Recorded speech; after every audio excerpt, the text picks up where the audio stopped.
Good afternoon guys. आज हम discuss करेंगे हमारे साइंस का फोर्थ चैप्टर जिसका नाम है स्केलेटल एंड नर्वस सिस्टम। देखो, हमारी बॉडी के अंदर बहुत सारे ऑर्गन होते हैं, जैसा कि आप भी जानते हैं, जैसे कि लंग्स, किडनी, हार्ट, ब्रेन। इनका सबका अपना अपना काम होता है। जैसे ब्रेन्स का काम होता है कि हमारे जो सिग्नल्स होते हैं उनको कंट्रोल करना, और जो लंग्स का होता है एयर एयर एक्सचेंज का, और किडनीज का होता है ब्लड का प्योरिफिकेशन का, और हार्ट का काम होता है ब्लड पंपिंग का। इस तरह सभी ऑर्गन्स का अपना अपना अलग अलग काम होता है। इसी तरह जब बहुत सारे ऑर्गन मिलकर कोई एक काम करें तो फिर उसको बोलते हैं हम ऑर्गन सिस्टम। जैसे कि हमारी बॉडीज के अंदर जैसे होते हैं बहुत सारे ऑर्गन सिस्टम हैं, जैसे कि circulatory system, digestive system, nervous system, respiratory system. इन सब का काम क्या होता है? जैसे कि ये हमारा रिस्पायरेटरी सिस्टम है। रिस्पायरेटरी सिस्टम में क्या क्या काम होता है? रिस्पायरेटरी सिस्टम है, जैसे कि हम जब सांस लेते हैं तब ऑक्सीजन को शरीर के अंदर ले जाते हैं, और जो कार्बन डाइऑक्साइड होती है उसको बाहर की तरफ छोड़ते हैं। इसमें किस किस का काम होता है? इसके अंदर होता है जैसे lungs, nasal passage, bronchi, pharynx, trachea, diaphragm और ब्रैंकियल ट्यूब। इसी तरह है हमारे बॉडी के अंदर नर्वस सिस्टम। नर्वस सिस्टम क्या होता है? जब हमारी बॉडी के अंदर जो भी एक्टिविटीज होती हैं, जो भी किसी के प्रति कुछ रिएक्शंस होते हैं, जैसे कि हम किसी भी गर्म चीज को छूते हैं तो हमारे ब्रेन से तुरंत सिग्नल आते हैं कि हमें इससे हाथ को हटा लेना चाहिए, इसे दूर कर लेना चाहिए, क्योंकि ये हमें नुकसान कर सकता है। जैसे कि हमारे पैर में कभी कांटा चुभता है तो हमारे दिमाग से ऑटोमेटिकली सिग्नल जनरेट होते हैं कि हमें पैर को कांटे पर से हटा लेना चाहिए। तो इसके अंदर कौन कौन से ऑर्गन्स काम करते हैं? इसके अंदर बहुत सारे ऑर्गन्स होते हैं, जैसे कि spinal cord, brain, nerves, skin, eyes, ear, tongue, nose. तो इस तरह जो बहुत ये जो ऑर्गन्स हैं इनका सबका अपना अपना काम होता है। और ये क्या करते हैं? जैसे स्पाइनल कॉर्ड के अंदर सिग्नल जनरेट होते हैं, ये नर्व्स के थ्रू ब्रेन तक जाते हैं, और फिर वहाँ से वापस से हमारी जो रिएक्शन होती है वो आती है, फिर वो नर्व्स के थ्रू स्पाइनल कॉर्ड के अंदर जाती है। फिर स्पाइनल कॉर्ड के अंदर अगर हमने किसी गर्म चीज़ को हाथ छुआ है तो फिर वो हाथ तक जाते हैं वो सिग्नल, फिर वो हाथ है ना हमारा, हम क्या करते हैं? हम उसको वापस खींच लेते हैं। तो इस तरह जो बहुत सारे काम होते हैं इनके, जो ऑर्गन सिस्टम होते हैं। इसी तरह हमारा डाइजेस्टिव सिस्टम का क्या काम होता है? हम जो भी खाना खाते हैं उससे क्या होता है कि उसको डाइजेस्ट करते हैं, और जो उसके अंदर से जो एनर्जी मिलती है उसको बल्स में ट्रांसफर कर देते हैं। जैसे कि इसके अंदर ऑर्गन्स होते हैं स्टमक, लीवर, टीथ, टंग, पेनक्रियास, इंटेस्टाइन, ओसेफेगस, रेक्टम, एनस। जैसे कि स्टमक का क्या काम होता है? जैसे कि हमारे अंदर जैसे ही खाना गया तो जैसे ही हमने मुंह से खाना खाया तो हमारे डाइजेशन कहाँ से स्टार्ट हो जाता है? टिच से स्टार्ट हो जाता है। टिच क्या करते हैं? उनको हम जो भी खाना खाते हैं उसको बारीक बारीक टुकड़ों में काट देते हैं। फिर इसी तरह ये हमारे अंदर ओसोफेगस से होते हुए हमारे स्टमक के अंदर जाता है। फिर इस तरह स्टमक के अंदर डाइजेशन होता है, और फिर कुछ पेनक्रियास से जूसेस निकलते हैं, और फिर उनके उस सहायता से और इंटेस्टाइन के अंदर हमारा डाइजेशन हो जाता है। इसी तरह एक्सक्रेटरी ऑर्गेन होते हैं। एक्सक्रेटरी का क्या काम होता है? ये क्या करते हैं? हमारे अंदर जो बॉडी के अंदर वेस्ट होते हैं उनको बाहर निकाल देते हैं, और जो हमारे अंदर जो वाटर लेवल है उसको बैलेंस करते हैं। जैसे कि आपने कई बार देखा होगा कि आप जब ज़्यादा पानी पी लेते हैं तो आप बार बार टॉयलेट के लिए जाते हैं, तो हमारा वो क्या होता है? वाटर का एक्सक्रिएशन होता है। वो किसके थ्रू होता है? वो किडनी, ब्लैडर और यूट्रस और स्किन के थ्रू भी होता है। आप कहेंगे स्किन के थ्रू कैसे होता है? स्किन के थ्रू आपने कभी देखा होगा कि आप जब गर्मी में बाहर निकलते हैं तो आपके शरीर से पसीना निकलता है, तो फिर वो क्या है कि वो भी एक एक्सक्रेटरी सिस्टम का हिस्सा है।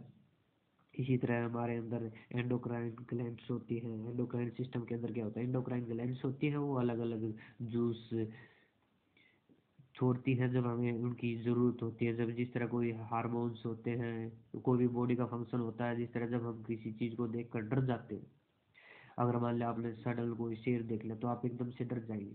फिर क्या होगा कि आपके शरीर के अंदर तुरंत जो किडनी के ऊपर होता है एड्रेनलिन हार्मोन होता है, वो तुरंत एक्टिवेट हो जाता है, जिसकी वजह से आपका जो शरीर के अंदर बहुत सारी एनर्जी आ जाती है और आपका चेहरा बिल्कुल लाल हो जाता है। फिर उसके अंदर कई बार आपने देखा डर के मारे, आपने कई बार देखा होगा कि आप डर के मारे 6 फीट, अगर आप की हाइट 4 फुट है, 4 से 5 फीट के बीच है, तो आप 4 फुट की जो दीवार है आप आसानी से कूद जाते हैं। तो ये क्या है, ये हमारे एक एंडोक्राइन सिस्टम का हिस्सा है। इसी तरह है स्केलेटल मस्कुलर, इसके अंदर क्या होते हैं, बोन्स और मसल्स होते हैं। ये क्या करते हैं, जो बॉडी के ऑर्गन्स हैं उनकी प्रोटेक्शन करते हैं और उनके मूवमेंट में सहायता करते हैं। इसी तरह और है सर्कुलेटरी सिस्टम। सर्कुलेटरी सिस्टम में क्या होता है, जिस तरह हमारे ब्लड खून होता है और ब्लड वेसल्स होते हैं, जिस तरह वेन्स आर्टरीज, जिनके थ्रू ब्लड ट्रेवल करता है।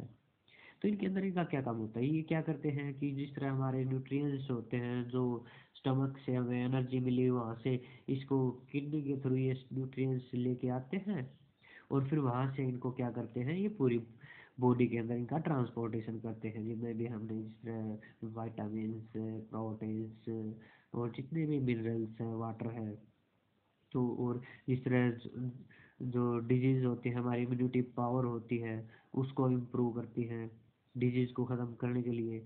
इसी तरह एक है इंटेगोमेंट्री ऑर्गन सिस्टम। इसके अंदर क्या होता है, इसके अंदर स्किन होती है। स्किन हमारी जिस तरह प्रोटेक्शन करती है बॉडी, जिस तरह एक्सटर्नल जो भी बैक्टीरियाज हैं या फिर जो भी मॉइस्चर से बचाती है और हमें गर्मी से भी प्रोटेक्ट करती है। तो इस तरह के काम है।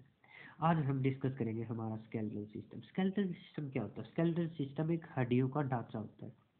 जैसा कि आपने कभी अपने शरीर के अंदर महसूस किया होगा कि इस तरह की बहुत सारी हड्डियां होती हैं। इसके अंदर क्या है, जिस तरह की हमारे हाथ की हड्डी, उंगलियों में भी हड्डी होती है, पैरों में भी हड्डी होती है, और जो हमारा ये रिब केज, आप कभी अपने छाती को हाथ लगा कर देखना, महसूस करना, और हमारे सिर में भी बहुत सारी हड्डियां होती हैं।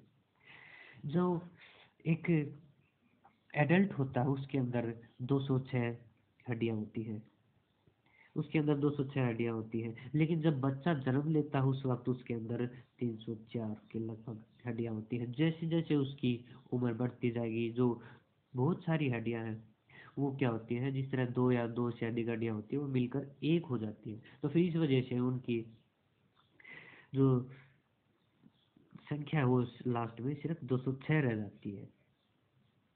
अच्छा, अब हम आपको बताते हैं वो स्केलेटल सिस्टम के बारे में। स्केलेटल सिस्टम के जिस तरह हमारे हिस्से होते हैं बहुत सारे, जैसे कि आपका ये ब्रेन वाला पार्ट है, इसको बोलते हैं स्कल, या जिस तरह हम बोलते हैं इसको हिंदी में खोपड़ी। इस तरह ये शोल्डर होता है, ये होता है रिब केज, ये होता है, इसको बोलते हैं ब्रश, इसको बोलते हैं ये जो रीढ़ की हड्डी बोलते हैं, या फिर जिसको हम स्पाइनल कॉर्ड बोलते हैं। इस तरह ये अलग अलग ऑर्गन्स होते हैं। आज अब हम डिस्कस करते हैं स्कल के बारे में। स्कल जो हमारी खोपड़ी होती है, इसके अंदर 22 हड्डियां होती है, जो हमें जो हमारे इसके अंदर ऑर्गन्स होते हैं उनको प्रोटेक्ट करती हैं।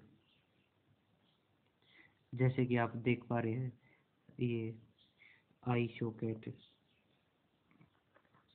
Flat bone, nose, fix joint, ये अपर जा, ये लोअर जा, ये सभी ह्यूमन स्कल के पार्ट्स हैं। आपने एक चीज नोटिस की होगी कि जब आप खाना खाते हैं तो आपका जो लोअर जा होता है, जिसे हम नीचे का जबड़ा बोलते हैं, ये सिर्फ मूवमेंट करता है, और लेकिन और जो बाकी के सभी जो पार्ट्स हैं वो क्या होते हैं, फिक्स होते हैं।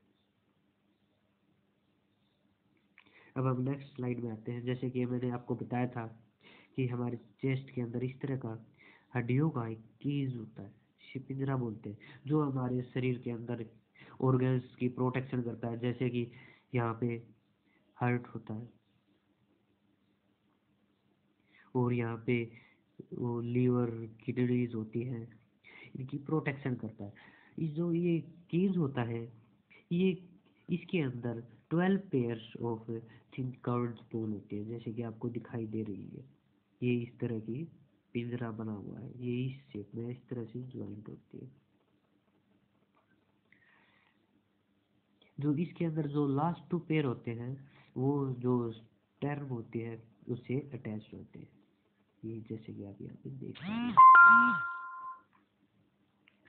एक जिस तरह आपने हमारी बॉडी के अंदर पीछे देखा होगा बिल्कुल सीधा, ये जिसे हम रीढ़ की हड्डी हड्डी बोलते हैं हमारी भाषा में, इसको बोलते हैं बैकबोन। इस बैकबोन के अंदर ये बहुत सारी छोटी छोटी हड्डियां होती है जिनका ये ज्वाइंट होता है, इनको बोलते हैं वर्टेब्रे या फिर वर्टेब्रे कॉलम। ये स्ट्रॉन्ग कॉलम होते हैं, इसके अंदर 33 छोटी छोटी हड्डियां होती है, जैसा कि आप देख पा रहे हैं इसके अंदर। ये हमारे स्पाइनल कॉर्ड को प्रोटेक्ट करती है। ये स्पाइन और बैकबोन, जैसा कि आप ऊपर देख रहे हैं, स्कल से अटैच होती है और नीचे सैक्रम से। आज के लिए बस इतना ही, और आगे हम कल की क्लास में डिस्कस करेंगे।